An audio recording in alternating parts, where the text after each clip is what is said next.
भक्तों, ओम नमः शिवाय। श्री शिवाय नमस्तुभ्यं। जय श्री महाकाल। जी हाँ भक्तों, आप सबको भी पता है कि 19 अगस्त का जो दिन है, 19 अगस्त का, वो बहुत ही खास होने वाला है। जी हाँ भक्तों, क्यों?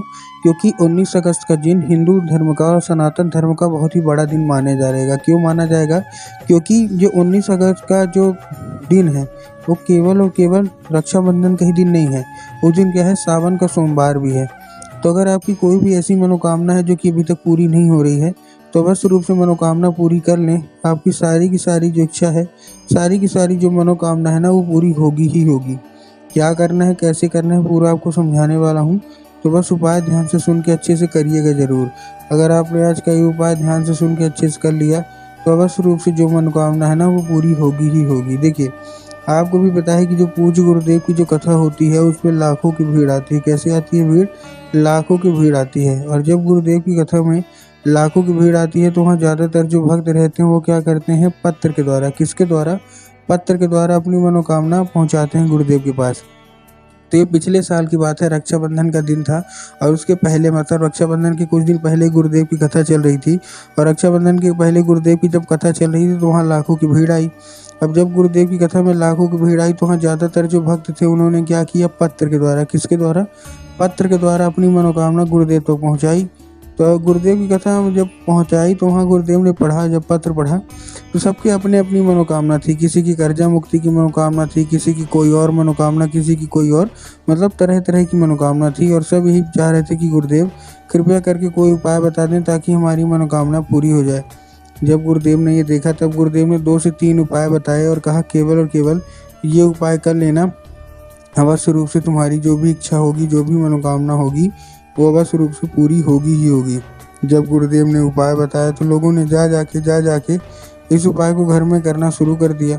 अब जैसे ही लोगों ने जा जाके इस उपाय को घर में करना शुरू कर दिया, वही लोग गुरुदेव की कथा में मात्र 1 से 1.5 महीने के बाद वापस आए। अब जब वही लोग गुरुदेव की कथा में वापस आए, तो उन्होंने क्या किया? फिर से एक बार गुरुदेव को पत्र लिखा। लेकिन ये वाला जो पत्र था ना, ये गुरुदेव को धन्यवाद के रूप में पत्र था कि गुरुदेव धन्य हो आपका, आपके द्वारा बताया गया उपाय हमने कर लिया है।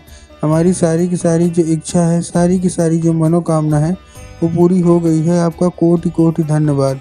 तो देखिए, जो लोग भी मेरी आवाज़ सुन रहे हैं ना, अगर आपको भी जानना है कि आखिर ऐसा कौन सा उपाय है जिसको करने मात्र से लोगों की सारी जो इच्छा होती है, सारी की सारी मनोकामना होती है, वो पूरी हो जाती है, तो चलिए हम बताते हैं आपको आज की इस वीडियो के माध्यम से कि आपको करना क्या है, जो कि आपको 1 से 1.5 महीने के अंदर मनोकामना पूरी हो जाए। लेकिन उससे पहले चैनल पे अगर पहली बार आए हैं और आवाज़ मेरी पहली बार सुन रहे हैं, तो वीडियो कर दें लाइक और चैनल को कर लें सब्सक्राइब, ताकि पूजनीय पंडित प्रदीप जी मिश्रा के रोज़ नए नए उपाय सबसे पहले मैं आपको प्राप्त करा सकूं। ठीक, तो देखिए, जो हमारा सबसे पहला उपाय है, उस उपाय को आपको करना क्या है? जो हमारा सबसे पहला उपाय है, इस उपाय में आपको देखिए करना क्या है। सबसे पहले जो मैं उपाय बताऊंगा, वो रक्षाबंधन का उपाय बताऊंगा। ठीक, अब रक्षाबंधन वाले उपाय में आपको क्या करना है? इस उपाय में जितनी भी बहनें हैं, आपको एक लाल धागा लेना है। क्या लेना है? आपको एक लाल धागा लेना है। और लाल धागा लेने के बाद आपको करना क्या है? जैसे आपने लाल धागा लिया, उसमें आपको थोड़ा सा हल्दी का लेपन कर देना है उसी में, ठीक है ना? उसी लाल धागे में आपको हल्दी का लेपन कर देना है। अब कर दिया। अब ये लेके पहुंच जाइए कहाँ? सीधा सीधा शिव मंदिर। अब जैसे आप शिव मंदिर पहुंच जाएंगे, आपको क्या करना है? दक्षिण दिशा में खड़े होना है और उत्तर की ओर चेहरा कर लेना है। अब देखिए, दक्षिण और उत्तर में भी बहुत सारे लोग कंफ्यूज होते हैं कि दक्षिण क्या होता है, उत्तर क्या होता है, हमको थोड़ा साफ साफ बताओ। तब गुरुदेव ने साफ साफ बताया है कि आपको क्या करना है।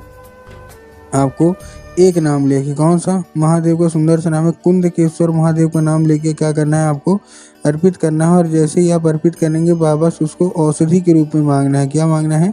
औषधि के रूप में, कि बाबा कृपया करके हमको इसको औषधि के रूप में प्रदान करिए। हमारा जो मतलब भाई है, उसके लिए हम मनोकामना मांग रहे हैं। अब क्या होगा? अब वो औषधि का रूप ले लेगा। तो बस आपको करना क्या है? जैसे आपने मांग लिया औषधि के रूप में, औषधि का रूप ले लिया उसने। औषधि का रूप लेने के बाद आपको करना क्या है? उसी को, ठीक है ना, लेके चले आना है, अपने भाई के हाथ की कलाई में बांध देना है। पूज्य गुरुदेव कहते हैं कि उस कलावे के जरिए, उस लाल धागे के जरिए स्वयं जो बाबा भोलेनाथ होते हैं ना, वो आपके घर में प्रवेश कर जाते हैं और आपके भाई की सारी इच्छा मनोकामना पूरी करते ही करते हैं। ठीक, ये था हमारा कौन सा? ये था हमारा पहला उपाय। अब हम चलते हैं अपने दूसरे उपाय की ओर। अब देखिए जो हमारा दूसरा उपाय है, दूसरे उपाय में आपको करना क्या है, ये उपाय धन प्राप्ति का है।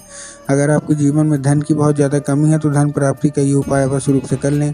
इस उपाय में आपको करना क्या है, 1 लोटा जल लेना है, 7 बेलपत्र लेना है और 2 से 3 बूंद गंगा जल। मैं फिर से एक बार दोहरा रहा हूँ, ध्यान से सुनिएगा। 1 लोटा जल, 7 बेलपत्र और 2 से 3 बूंद गंगा जल। अब जो 1 लोटा जल है, सबसे पहले तो तांबे के लोटे में जल होना चाहिए। किसके लोटे में होना चाहिए? तांबे के लोटे में। बहुत सारे लोग गलती क्या करते हैं कि वो स्टील के लोटे में ले लेते हैं, जो कि गलत है। आपको तांबे के लोटे में लेना है। ठीक, ले लिया। उसके साथ साथ 2 से 3 बूंद आप गंगा जल ले लिए। ठीक है, गंगा जल भी डाल दिए। अब आपको 7 बेलपत्र लेना है। लेकिन एक चीज़ लोटे की जो आपको और ध्यान रखिएगा जल में, कि जो जल है वो आपके घर का जल होना चाहिए। बहुत सारे लोग क्या करते हैं ना, घर से खाली लोटा लेके जाएंगे और ले जाके मंदिर परिसर से जल भर लेंगे, जो कि पूर्णतः गलत है। तो आपको इससे भी बचना है। ठीक, तीसरा आपको जो ध्यान रखना है कि जो बेलपत्र है वो बेलपत्र कहीं से भी कटा फटा या खंडित बिल्कुल भी नहीं होना चाहिए। बहुत सारे लोग बेलपत्र लेने में ये भी गलती करते हैं कि वो एक पत्ती को ही बेलपत्र मान लेते हैं, जो कि पूर्णतः गलत है। आपको भी पता है कि एक पत्ती का तो कोई बेलपत्र होता नहीं है। 3 पत्ती मिलके जो बेलपत्र बनती है ना, वही बेलपत्र आपको लेना है। ठीक, ले लिया बेलपत्र। अब बेलपत्र लेने के बाद आपको करना क्या है, जैसे आपने लिया सब उसी में डाल लीजिए और पहुंच जाइए सीधा सीधा शिव मंदिर। अब जैसे आप शिव मंदिर पहुंचेंगे, शिव मंदिर पहुंचने के बाद आपको करना क्या है, जो हमारा आपको दिमाग में आया होगा कि जाएंगे और बाबा भोलेनाथ के ऊपर अर्पित कर देंगे, जो कि पूर्णतः गलत है। आपको बाबा भोलेनाथ के ऊपर अर्पित नहीं करना। आपको कहाँ अर्पित करना है? आपको नंदी के ऊपर अर्पित करना है। देखिए एक पैर होता है नंदी का, जो कि उठा हुआ होता है। आगे का एक पैर होता है जो कि उठा हुआ होता है। तो नंदी के उठे हुए पैर में आपको नंदीश्वर महादेव का नाम लेके, कौन सा? नंदीश्वर महादेव का नाम लेके उन्हीं का स्मरण करके आपको चुपचाप क्या कर देना है, अर्पित करना है। और जैसे ही आपको क्या करेंगे, अर्पित करेंगे। अर्पित करने के बाद आपको क्या करना है, आपको बाबा से उसको अर्पित करिएगा और नंदीश्वर महादेव का नाम लेके अपनी मनोकामना मांगिएगा। ठीक, ये था हमारा दूसरा उपाय। अब हम चलते हैं अपने तीसरे और आखिरी उपाय की ओर। अब जो हमारा तीसरा और आखिरी उपाय है वो कहेगा है, वो कर्जा मुक्ति का उपाय है। अगर आपके जीवन में कर्जा बहुत ज़्यादा बढ़ गया है तो कर्जा मुक्ति का ये उपाय कर लीजिए। इस उपाय में आपको लेना क्या है, आपको कच्चा दूध लेना है। कच्चा दूध लेके पहुंच जाना है कहाँ? सीधा सीधा शिव मंदिर। अब जैसे आप शिव मंदिर पहुंचेंगे कच्चा दूध लेके, आपको करना क्या है, 3 बार परिक्रमा करनी है। किसकी? बरगद की पेड़ के नीचे। आपको शिव मंदिर नहीं जाना, आपको बरगद के पेड़ के नीचे जाना है। ठीक है, पहले आप शिव मंदिर जाइए, प्रणाम करिए, फिर बरगद के पेड़ के नीचे पहुंच जाइए। आपको 3 बार बरगद के पेड़ की परिक्रमा करके उनको प्रणाम करके आपको अपना जितना भी कर्जा उतना बोल के बटकेश्वर महादेव का नाम लेके, कौन से महादेव का? बटकेश्वर। तो आपको बटकेश्वर महादेव का नाम लेके उन्हीं का स्मरण करके आपको चुपचाप क्या कर देना है, आपको बरगद के पेड़ की जो जड़ है ना, वहाँ अर्पित कर देना है बस। पूज्य गुरुदेव कहते हैं कि अगर आपने इतना कर लिया तो अवश्य रूप से बटकेश्वर महादेव की कृपा होगी और आपके जीवन में जितना भी कष्ट है, जितना भी कर्जा है, सारा का सारा दूर होगा ही होगा। तो उम्मीद करता हूँ आज के जितने भी उपाय थे सारे के सारे समझ में आ गए होंगे।